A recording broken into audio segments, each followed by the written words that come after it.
নমস্কার। একটা এমন ধরনের রুদ্রাক্ষ যে রুদ্রাক্ষ পড়লে আপনার শরীর খারাপ পর্যন্ত হয়ে যেতে পারে। আপনি জানেন কি?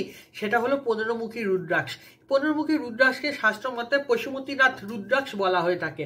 পশুপতিনাথ অর্থাৎ দেবাদিদেব মহাদেবকে এটা ইন্ডিকেট করে এবং দেবাদিদেব মহাদেব মা দুর্গার টোটাল 15খানা যে অবতার আছে সেই অবতারকেই এই রুদ্রাক্ষ ইন্ডিকেট করে। বড় বড় বিজনেসম্যান এন্টারপ্রেনাররা এই রুদ্রাক্ষ ব্যবহার করে থাকেন নিজেদের সাকসেসের জন্য। এটা একদম ঠিক কথা। এই রুদ্রাক্ষ আপনার যদি সুদ খেয়ে যায় আপনাকে সে স্পিরিচুয়াল হিলিংও দেবে এবং সে একটা স্পিরিচুয়াল হিলিংয়ের আলাদা পর্যায়ে আপনাকে নিয়ে চলে যাবে। আপনার মনকে শান্ত করবে এবং আপনার মাইন্ডসেটকে একদম ফুল ক্লিয়ার রাখবে এবং তার সঙ্গে সঙ্গে আপনাকে কোনো রকমভাবে আপনার নজর দোষ এবং বুড়ি নজর থেকেও আপনাকে বাঁচিয়ে দেবে। এটা ঠিক কথা। এবং আপনি যদি আইটি লাইনে থাকেন কিংবা কোনো ক্রিয়েটিভ লাইনে থাকেন, আপনার মাথায় নিত্য নতুন আইডিয়া এই রুদ্রাক্ষই আনবে।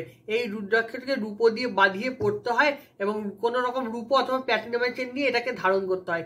এই রুদ্রাক্ষ ধারণ করতে হয় সোমবার ধারণ করতে পারেন অথবা আপনি বুধবার এটাকে ধারণ করতে পারেন। এটা খুব ভালো হয়। রুদ্রাক্ষ শোধন করার নিয়ম যখন আপনি যার থেকে নেবেন সে আপনাকে বলে দেবে, কিংবা আমাদের থেকে যদি নিতে চান আমাদের থেকেও নিতে পারেন, কোনো অসুবিধা নেই। তার সঙ্গে সঙ্গে ইনস্ট্রাকশন আপনাকে বলে দেওয়া হবে।